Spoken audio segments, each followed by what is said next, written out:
నమస్కారం అండి. తెలుగు కథలు పై లహరి ఛానల్కి స్వాగతం. అమ్మగారు, 1 గంట దాటింది. ఇంకా ఎప్పుడు భోంచేస్తారు? రండి, మరీ పొద్దుపోతే మీకు అరగదు కూడాను అంది వంట మనిషి వెంకటలక్ష్మి. నాకు ఆకలి కాలేదు, నువ్వు తినేయ్ అంది అపర్ణ. అమ్మగారు, మీరు రాత్రి కూడా భోంచేయలేదు, ఉదయం నుంచి పచ్చి మంచినీళ్లు కూడా ముట్టుకోలేదు. నా మాట విని కొంచెం ఎంగిలిపడండి బతిమాలింది వెంకటలక్ష్మి. అపర్ణ మాట్లాడలేదు.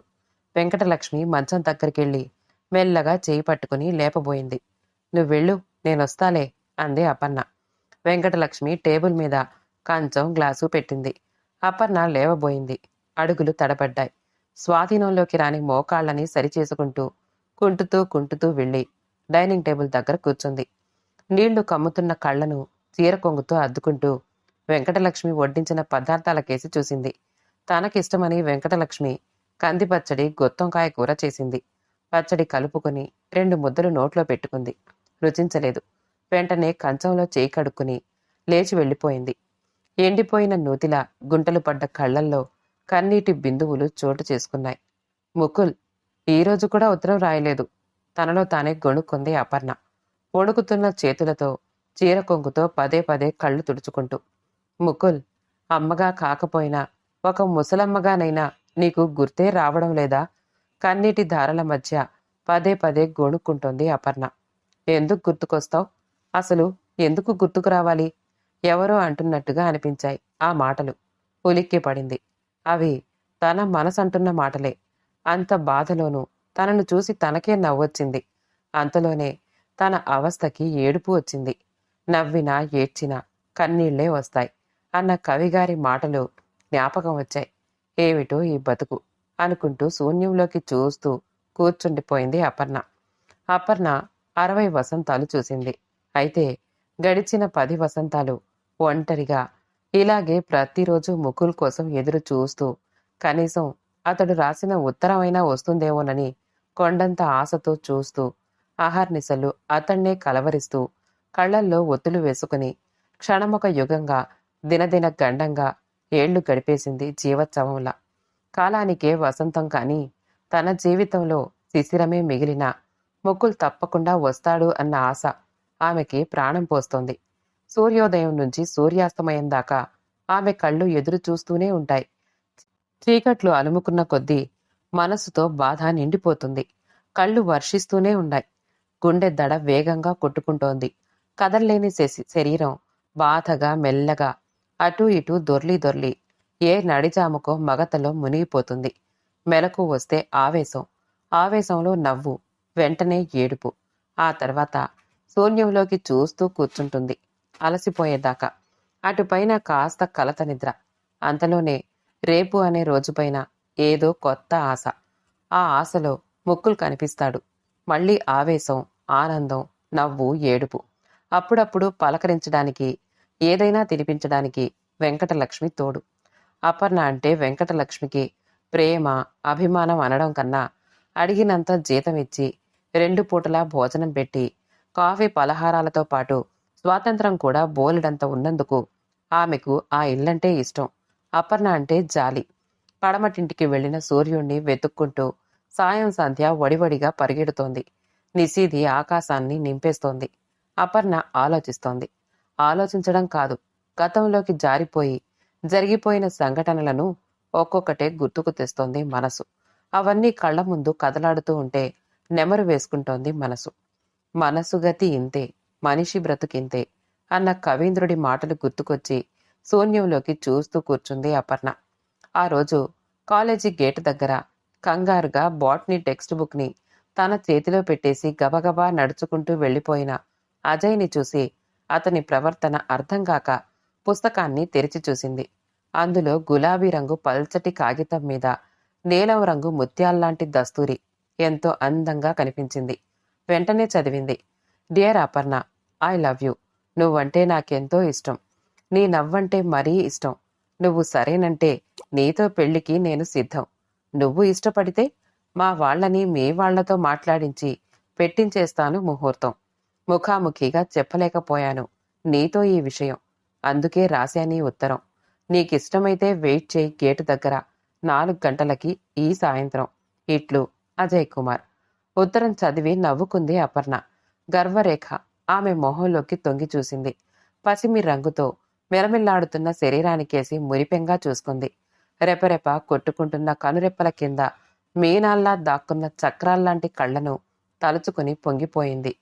వీపుపై నుంచి వేలాడుతున్న నల్లత్రాజులాంటి జడని చూసి సత్యభామలా ఊహించుకుంది. పొడుచుకొస్తున్న అందాలను చూసి సిగ్గుతో మొగ్గలా ముడుచుకుపోయింది. ఏవేవో ఆలోచనలు. అజయ్ అంటే కోపం కూడా వచ్చింది. సాయంత్రం 4 గంటలకి గేటు దగ్గర అజయ్ కోసం నిలబడింది. 6 అడుగుల పొడవు, వెడల్పాటి ఛాతీ, ఉంగరాల జుట్టు, నిండైన ముఖము, చిరునవ్వులొలికించే పెదవులు. నీలిమేఘ శ్యాముని రంగు.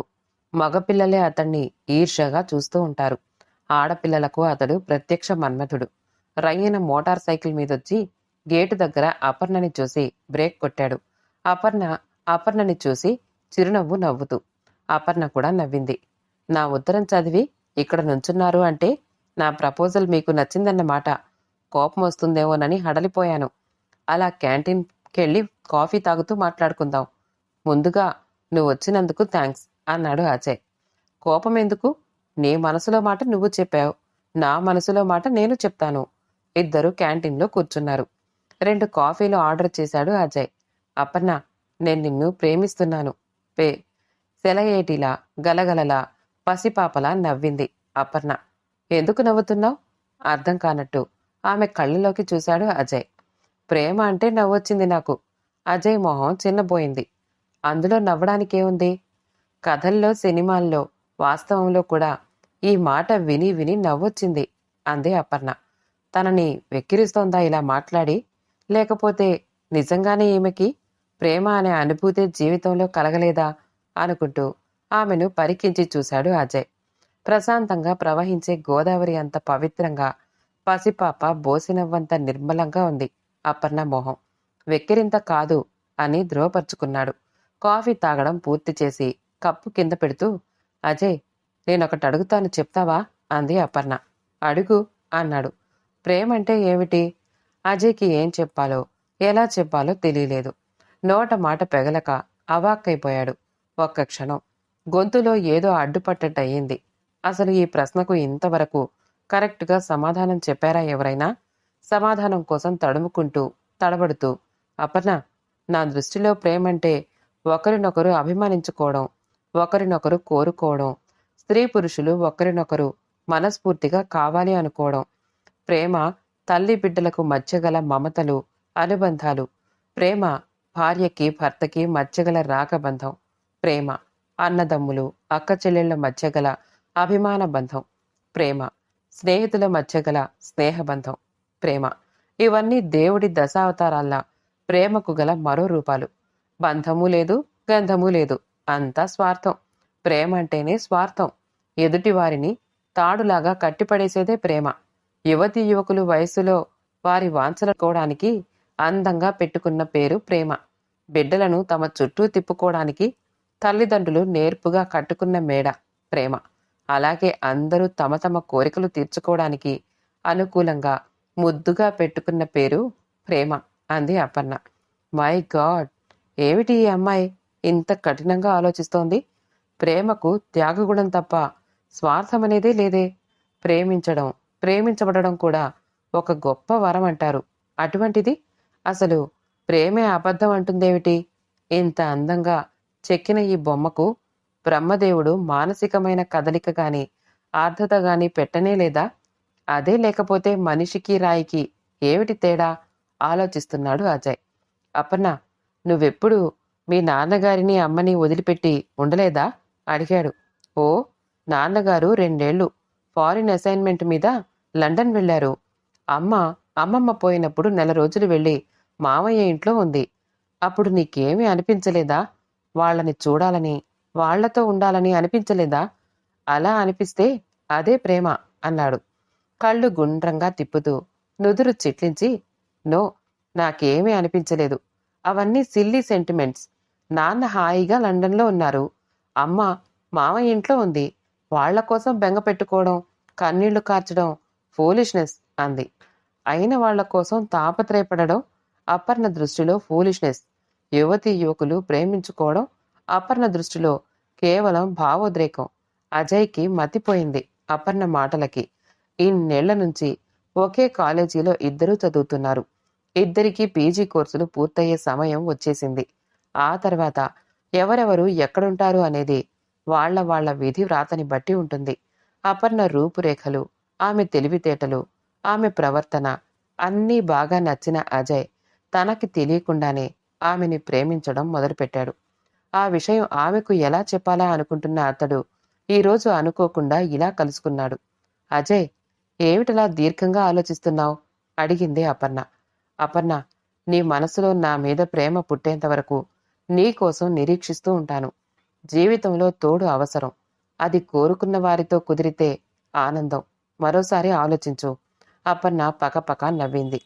అజయ్ ఆమె కేసి చూశాడు. అలా ప్రవర్తిస్తున్న అపర్ణ మీద అతనికి జాలేస్తోంది. మన కోసం బాధపడే మనిషి కోసం, ఒక మంచి మాట కోసం మనిషి తపించిపోతాడు. అటువంటిది ఈ మనిషి అవన్నీ ఫూలిష్ సెంటిమెంట్స్ అని తోసేస్తుందేమిటి? బాధపడ్డాడు అజయ్. రోజులు గడుస్తున్నాయి. మధ్యలో ఎన్నోసార్లు అజయ్ అపర్ణ కలుసుకున్నారు. కానీ అజయ్, నిన్ను ప్రేమిస్తున్నాను అని అపర్ణ ఒక్కసారైనా అంటుందేమోనని చూస్తే అదేమీ లేదు. అజయ్ మాత్రం ఆమె మీది ప్రేమను చంపుకోలేకపోతున్నాడు. ఒక్కోసారి అది ప్రేమ లేక ఆమె అందం పైన ఆకర్షణ అనే సంఘర్షణ కూడా అతనిలో కలుగుతోంది. ఉన్నట్టుండి ఒకరోజు అపర్ణ కంగారుగా వచ్చి, అజయ్, నీతో అర్జెంటుగా మాట్లాడాలి, క్యాంటీన్కి వెళదాంరా అంటూ లాక్కుపోయింది. ఆశ్చర్యపోతూనే అనుసరించాడు. నన్ను పెళ్లి చేసుకుంటావా? అడిగింది. అనుకోని ఆ ప్రశ్నకి ఉలిక్కిపడ్డాడు. వెంటనే ఏం చెప్పాలో తెలియక తికమకపడ్డాడు. కాస్త తమాయించుకుని, నన్ను ప్రేమిస్తున్నావా? అడిగాడు. అప్పుడైనా ఆమె నోటంట ఆ మాట విందామని. ఆమె అప్పుడు అవును అని చెప్పలేదు. ప్రేమో దోమో నాకు తెలీదు. నాకేదో పెళ్లి సంబంధం వచ్చింది. ముక్కు మొహం తెలియని ఎవరినో చేసుకోవడం కన్నా నన్ను కోరుకున్న నిన్నే చేసుకుందాము అనుకున్నాను. నువ్వు సరేననుకుంటే వచ్చి మా నాన్నగారితో మాట్లాడు అంది. అజయ్కి ఆమె భాష, ప్రవర్తన మతిపోయినట్టు అనిపించింది. ఆ రోజంతా ఆలోచించాడు. ఎంత వద్దనుకున్నా అతడి మనసు ఆమెని కోరుకుంటోంది. బహుశా అది ఆకర్షణే కావచ్చు.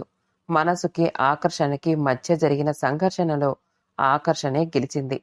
మర్నాడే వెళ్లి అపర్ణ తండ్రి వర్మగారిని కలిశాడు. ఆ తర్వాత నెల తిరగకుండానే అపర్ణ, అజయ్లు భార్యాభర్తలయ్యారు.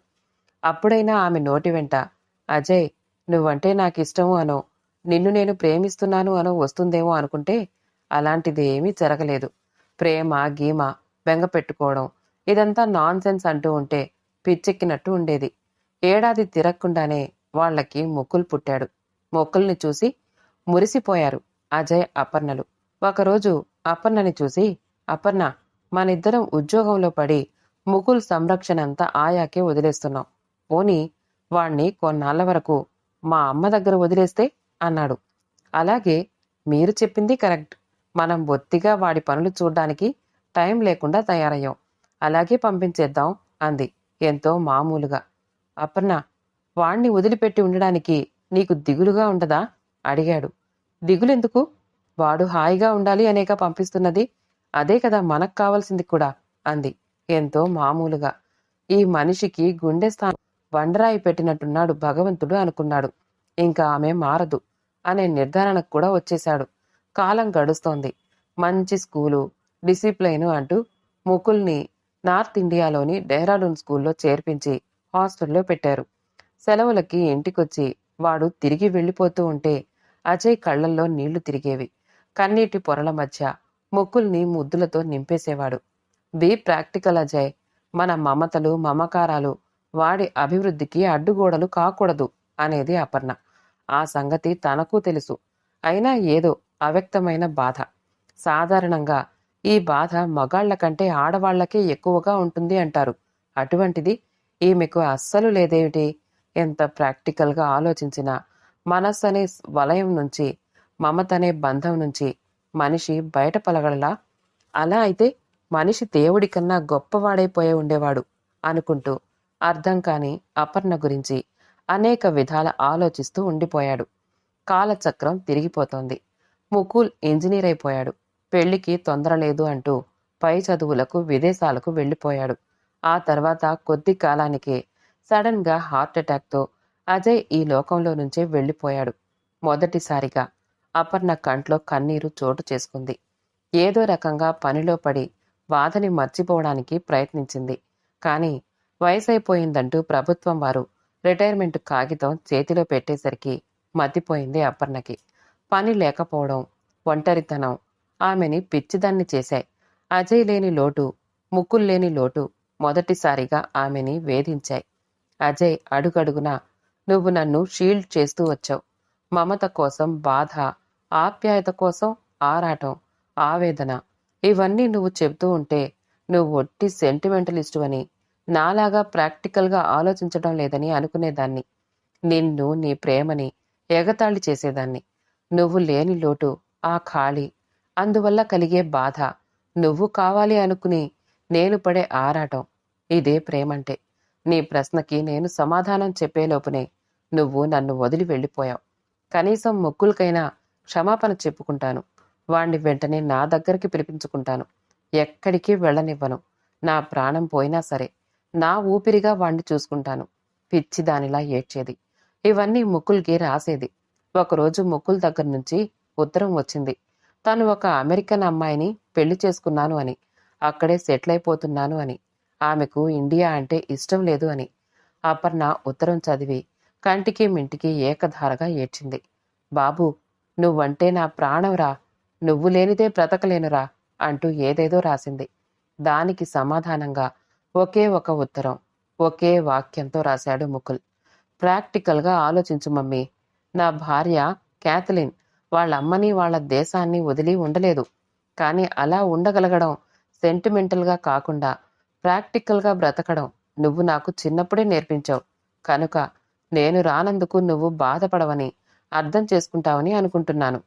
ఉత్తరం ఎన్నిసార్లు చదివిందో తనకే తెలియదు అపర్ణకి. అది చదువుతున్నప్పుడల్లా గుండెలో ఎవరో పొడుస్తున్నట్టు అనిపించేది. బాబూ, నన్ను క్షమించరా. ఆ అమ్మ వేరు, ఈ అమ్మ వేరు. జీవితంలో నేనేం పోగొట్టుకున్నానో తెలిసేసరికి మీ నాన్నగారు నాకు కనిపించినంత దూరంగా వెళ్ళిపోయారు. నువ్వు అందకుండా పోయావు. మమత, మమకారం జీవితాన్ని నిలబెట్టే ఊపిరితిత్తులు. అవి సరిగ్గా ఉంటేనే శ్వాస ఆడుతుంది, బ్రతుకు నిలుస్తుంది బాబూ. బాబూ, ప్రేమంటే ఏమిటో తెలుసుకునేసరికి నన్ను ప్రేమిస్తున్న వాళ్ళు నాకు కాకుండా పోయారు. రా బాబూ, రా. వచ్చి నీ భార్య, నీ పిల్లల్ని తీసుకునిరా. ఆమెకి ఏ లోటు ఉండదని చెప్పు ఇక్కడ అంటూ ఎన్నో ఉత్తరాలు రాసింది. నాటి నుంచి నేటి వరకు సమాధానం కోసం ఎదురు చూస్తూ, పోస్ట్ మ్యాన్ కోసం చూస్తూ ఉంటుంది. వార్ధక్యం ముంచుకొచ్చింది. అనుక్షణం ముకుల్నే తలుచుకుంటూ ఉత్తరం వస్తుంది అనే ఆశతోనే జీవిస్తోంది. ముకుల్ వస్తాడు, కోడలొస్తుంది, పిల్లలు నానమ్మ అంటూ తనని చుట్టేస్తారు. వాళ్లతో తను ఆడుకుంటుంది, కథలు చెప్తుంది. ఏదో ఆశ, ఏవో ఊహలు, అవే ఆమె ప్రాణాన్ని నిలబెడుతున్నాయి. అమ్మగారు, రండి భోంచేయండి. వెంకటలక్ష్మి పిలుపు. పోస్ట్ వచ్చిందా? ముకుల్ ఉత్తరం రాశాడా? ఇవే అపర్ణ మాటలు. వస్తుంది, మీరు రండి. వెంకటలక్ష్మి సమాధానం. ఆ జవాబే ఆమెకు కొండంత ఆశ, చెప్పలేనంత బలం. మెల్లగా గొణుక్కుంటూ భోజనం దగ్గర కూర్చుంది అపర్ణ. కథ సమాప్తమండి. కథ నచ్చితే లైక్ చేయండి, షేర్ చేయండి, కామెంట్ చేయండి. మా ఛానల్ తెలుగు కథలు బై లహరిని సబ్స్క్రైబ్ చేసుకోండి. ఆల్ అనే బెల్ బటన్ని నొక్కండి. మళ్ళీ కలుద్దాం ఇంకో మంచి కథతో.